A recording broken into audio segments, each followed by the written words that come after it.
नमस्कार, आप देख रहे हैं उत्तर प्रदेश बुलेटिन और मैं हूं आपके साथ ज्योति श्रीवास्तव। आज की ताज़ा खबरें और अहम घटनाओं की जानकारी आपसे साझा करेंगे इस उत्तर प्रदेश बुलेटिन में। आइए जानते हैं राज्य में आज क्या हुआ। राजनीति, समाज, शिक्षा और अन्य जगहों से लेकर लोकल खबरों तक। तो चलिए शुरू करते हैं बुलेटिन का सिलसिला। यूपी के बलिया में चितेश्वर नाथ मंदिर परिसर में वृहद विष्णु महायज्ञ का आयोजन किया जा रहा है, जिसमें आस्था की भव्य कलश यात्रा निकाली गई। इस अवसर पर समाजसेवी योगेश्वर सिंह ने बढ़ चढ़कर हिस्सा लिया और योगदान दिया। उन्होंने महायज्ञ में आने वाले श्रद्धालुओं के लिए निःशुल्क चाय पिलाने के लिए कैंप भी खोला, जिसका उद्घाटन बीजेपी जिलाध्यक्ष संजय मिश्रा ने किया। योगेश्वर सिंह ने कहा कि इस यज्ञ का उद्देश्य क्षेत्र में सुख, शांति और समृद्धि लाना है। महायज्ञ की समाप्ति पर भव्य भंडारी के रूप में प्रसाद वितरण किया जाएगा।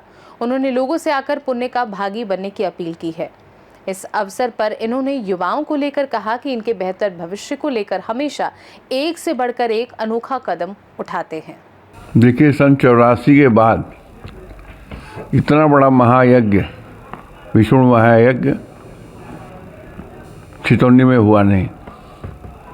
हम लोगों ने सारे समस्त क्षेत्र के लोगों ने मिलजुल के इस आयोजन को करवाने का संकल्प लिया है और कल से परसों से कलश यात्रा हुई। उसके बाद कल से यज्ञ और भागवत कथा हो रही है। देखिए, योगदान तो सबने मिलजुल के किया है और मैंने वो तो हर यज्ञ में हर जगह मैं लगवाता हूँ अपना सेवा का कार्यक्रम जो होता है, चाय का और मेडिकल वगैरह की व्यवस्था की, नाश्ता की सब व्यवस्था की है।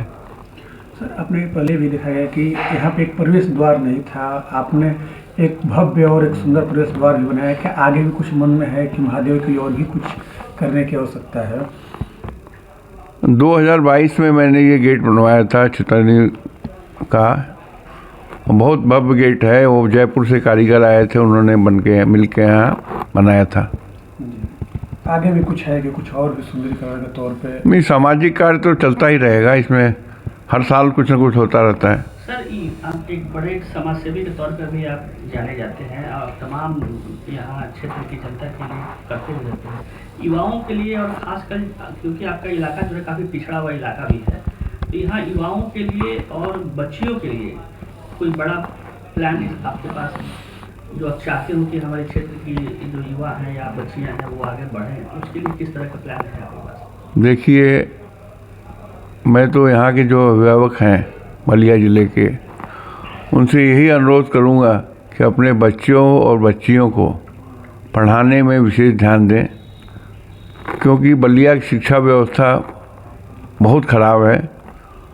और मैं सबसे ये रिक्वेस्ट करूँगा कि चाहे वे एक वक्त की रोटी कम खाएं, लेकिन अपने बच्चों को बढ़िया से पढ़ाई लिखाई करवाएं। गांव के बच्चों को आपने कहा कि गांव के देखिए, मैंने कहा है और करता भी हूँ, जो भी बच्चों को शिक्षा में, पढ़ाई में कोई अगर परेशानी आ रही है तो मुझे डायरेक्ट फ़ोन कर सकते हैं। मैं उनकी जितनी अपनी व्यक्तिगत क्षमता है उस हिसाब से मदद करता हूँ और करता रहूँगा। नहीं, ये तो निरंतर चलता रहेगा। बच्चों के लिए तो मेरा विशेष प्रेम है कि बच्चे, बलिया के बच्चे, पिछली बार भी यहाँ हमारे गांव से, इसी गांव से 2 लड़के IVS हुए, उनको मैंने पूरा सम्मानित किया था।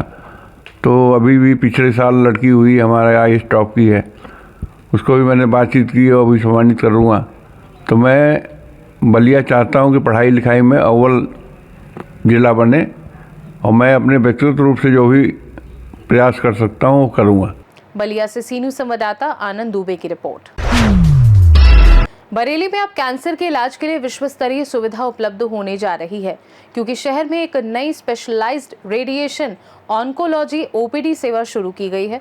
इस पहल के तहत मरीजों को परामर्श और फॉलोअप के लिए दूर दिल्ली या NCR तक जाने की जरूरत नहीं होगी।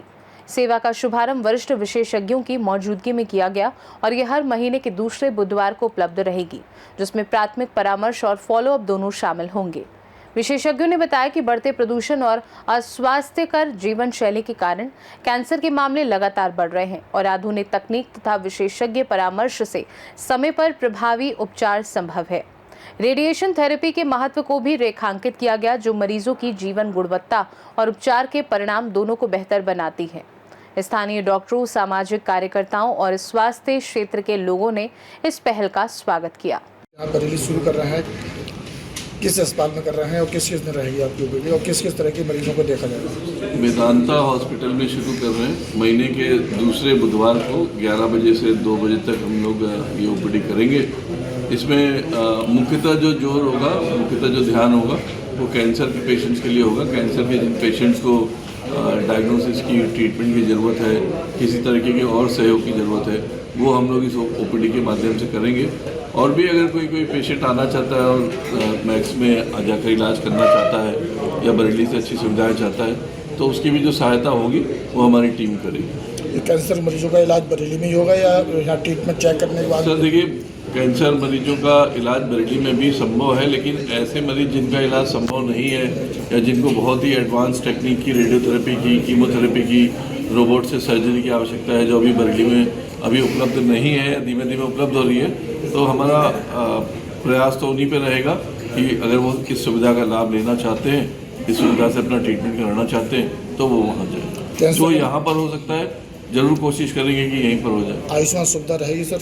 आयुष्मान की सुविधा मैक्स हॉस्पिटल में अभी वैशाली में नहीं है। भविष्य में अगर वहाँ का मैनेजमेंट इसका सुविधा को लेता है तो इसका लाभ उठा सकते हैं। वैसे भी अगर किसी मरीज को ऐसे मतलब वित्तीय संकट की दिक्कत है, फाइनेंशियल इश्यूज है, तो उसको सॉर्ट आउट करेंगे। ऐसा नहीं है कि हम उसी रेट पे ट्रीटमेंट करेंगे।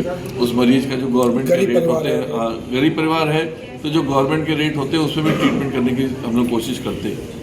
बरेली में किस दिन रहेगी अपनी ओपीडी? हर महीने के दूसरे बुधवार। किस हॉस्पिटल में सर? वेदांता हॉस्पिटल। समय क्या रहेगा सर इसका? 11 बजे से 2 बजे तक। बरेली से सीनू संवाददाता BS चंदेल की रिपोर्ट। भोगनीपुर पुलिस ने 12 घंटे में 2 छिनैती की वारदातों का खुलासा करते हुए 3 झपटमारों को गिरफ्तार किया। मुठभेड़ के दौरान 2 बदमाशों के पैरों में गोली लगी, जबकि एक नाबालिग साथी भी पकड़ा गया। जानकारी के अनुसार 10 नवंबर को शादी समारोह में महिला से सोने की चेन छीनी गई थी और 11 नवंबर को एक व्यक्ति से बैग लूटा गया था। मुखबिर की सूचना पर बरौर रोड पुलिया के पास हुई मुठभेड़ में बदमाशों की फायरिंग से एक उपनिरीक्षक घायल हुआ और जवाबी कार्यवाही में 2 बदमाश घायल हुए। गिरफ्तार आरोपियों में नितेश और यजु कश्यप निवासी 12 थाना अकबरपुर तथा नाबालिग अनुभव शामिल है। पुलिस ने इस कार्यवाही में तमंचा, कारतूस, नकदी और लूटी गई चेन बरामद की। पुलिस अधीक्षक के निर्देशन में जीरो टॉलरेंस नीति के तहत ये बड़ी कार्यवाही की गई। कानपुर देहात से सीनू संवाददाता संजय तिवारी की रिपोर्ट। ललितपुर जिला मेडिकल कॉलेज में जिलाधिकारी सत्य प्रकाश ने अचानक औचक निरीक्षण किया, जिससे अस्पताल में अफरा तफरी मच गई और स्टाफ ने सफाई और वार्डों की व्यवस्था में जल्दबाजी में सुधार करना शुरू किया। निरीक्षण के दौरान मरीजों और परिजनों से बातचीत में कई गंभीर शिकायतें सामने आई, जिनमें डॉक्टर MC गुप्ता पर ऑपरेशन के नाम पर नवीन मेडिकल स्टोर से दवाइयां खरीदने के लिए अवैध वसूली करने का आरोप था। जिलाधिकारी ने अस्पताल की साफ सफाई, दवा वितरण व्यवस्था, वार्डों की स्थिति और डॉक्टरों की उपस्थिति की जांच की और कई जगहों पर गंदगी और लापरवाही पाई। उन्होंने मुख्य चिकित्सा अधिकारी, प्राचार्य और अन्य अधिकारियों को कड़े निर्देश दिए कि मरीजों की सुविधाओं से खिलवाड़ बर्दाश्त नहीं किया जाएगा। डॉक्टर MC गुप्ता और संबंधित मेडिकल स्टोर के आरोपों की गंभीरता से जांच के आदेश दिए गए हैं और दोषी पाए जाने पर सख्त कार्यवाही की चेतावनी दी गई है।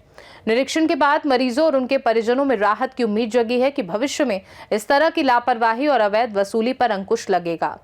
सर सुंदर है, मेरे पापा ऊपर में भर्ती हैं ये पुरस वार्ड में। क्या नाम है पापा का आपके? छन्नू। क्या हुआ था? कल ये लकड़ी काट रहे थे, ऊपर से पेड़ पे सूखी लकड़ी काट रहे थे, सुबह गिर पड़े थे, सोते पैर में चोट लग गई थी उन्हें। सोते आए तो सब ने जांचें करवाई सब भाव, और फिर जांचन के अलावा फिर कल लेके पैसा। जांचें कहाँ से करवाई थी? जितनी भीतर ही पैसे लिए थे? नहीं, जांचन के कोई पैसा नहीं लगा। काय के लिए? क्या कहा अभी हाल आपने जिलाधिकारी से? किस चीज के पैसे लिए गए? ये गई के मतलब ये पैसा काय के लगा थे? कितने रुपए लिए? 12,500। किसने लिए 12,500? मेडिकल कैदी के सामान दें, सामान फिर दवा नहीं है, कल ले जाओ सामान पहुंचेगा। केवल पैसे जमा किए, सामान नहीं दिया? सामान नहीं दिया तो कुछ। डोंगरा खुर्द। कितने पैसे लिए थे? 12,500। कौन से डॉक्टर ने करवाए थे? कौन से डॉक्टर साहब ने? नवीन मेडिकल है। हाँ। इसे जमा करने के लिए बोला गया। हाँ, खाली सामान नहीं हमें दा दो। किस डॉक्टर ने? कौन से डॉक्टर ने बोला था? MC गुप्ता है। अच्छा, आपका आपके पिताजी का ऑपरेशन कहाँ हुआ है?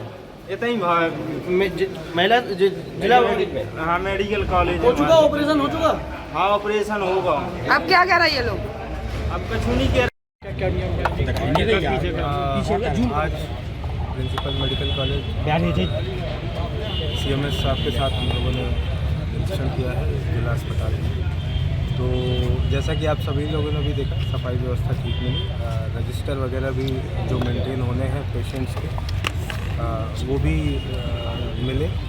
सभी डॉक्टर्स अपने कक्ष में मिले, OPD चेक करते हुए मिले। तो व्यवस्थाएं सभी संतोषजनक पाई गई। इसमें और क्या सुधार किया जा सकता है उस पर हम लगातार। सर, एक मेडिकल कॉलेज का, एक मेडिकल स्टोर का नाम आया है कि पैसे लिए गए। 2 मरीज सर ऐसे मिले हैं ऊपर जिनसे 12,500 रुपये रेगुलर लिए गए हैं। सर इस बारे में सर क्या जानते? ये जो अभी प्रथम दृष्टया ये बात जो आई है उसमें जो लिम्ब का उसका रिप्लेसमेंट हुआ है वो हमारे जो प्रिंसिपल साहब ने बताया कि वो शायद कवर्ड नहीं होता सरकारी सिस्टम में। तो वो अलग से इम्प्लांट्स जो मंगाए गए हैं वो इम्प्लांट्स का शायद पैसा है, बट फिर भी उसका चूँकि संज्ञान में आया है पार्टिकुलर एक ही मेडिकल से सामान की एक बार हम उसकी जांच कराएंगे। अगर उसमें कोई अन्य चीज़ें आती हैं तो उस पर फिर कार्रवाई। मरीजों का सर कहना ये है कि मरीजों से पैसे तो लिए गए लेकिन उनको सामान कोई नहीं दिया गया, ना बिल दिया गया सर। केवल मेडिकल पे जमा करने का इशू है, केवल जमा किया जाता है, बाकी काम उनका रहता है, कैसे मैनेजमेंट करना वो उनके हाथ में रहता है। देखिए, अभी तो आप लोग साथ में थे। जी सर। आप लोग साथ में थे और आप लोग के सामने मरीजों से बात हुई। जी सर। तो अभी इस तरीके की बातें तो कोई नहीं किया, बट अगर कोई ऐसा स्पेसिफिक संदर्भ अगर आएगा और उसमें कोई कमी होगी तो उस पर कार्रवाई भी करेंगे और सुधार भी जारी है। सर अपने यहाँ ललितपुर में सर 2 डॉक्टरों की बहुत कमी है, जहाँ से मतलब पेशेंट को यहाँ से रेफर किया था। एक तो पहले नंबर पर डॉक्टर हार्ट वाले होंगे, दूसरा न्यूरोलॉजिस्ट होंगे, जिनकी बहुत कमियाँ होती हैं, जिनके चक्कर में लोगों को रेफर करना पड़ता है मेडिकल कॉलेज के लिए। वो काफ़ी दिक्कत वाला होता है, जिनके पास पैसे नहीं है वो बेचारे कर्ज करके यहाँ से रेफर होकर जाती हैं। सर एक तो हार्ट वाले डॉक्टर साहब की व्यवस्था हो जाए, एक न्यूरोलॉजिस्ट की। उसके लिए पत्राचार करेंगे, क्योंकि वो जिले लेवल पे सॉल्व नहीं हो सकता।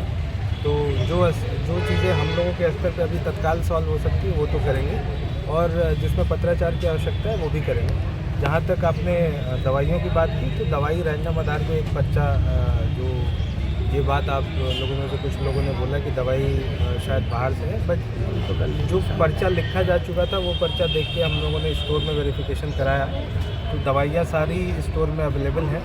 तो जितने मरीज़ हैं आप लोग के भी माध्यम से, चूँकि सभी दवाइयाँ स्टोर में अवेलेबल हैं, तो स्टोर से ही यहीं से खरीदें जो जिला अस्पताल में उपलब्ध हैं। उसके अतिरिक्त बहुत कम ऐसी चीज़ें होंगी जो यहाँ दवा उपलब्ध है। ललितपुर से सीनू संवाददाता विकास सोनी की रिपोर्ट। यूपी बुलेटिन में फिलहाल के लिए इतना ही। बने रहिए सी न्यूज़ भारत के साथ। हर खबर आपके साथ, आपके हाथ।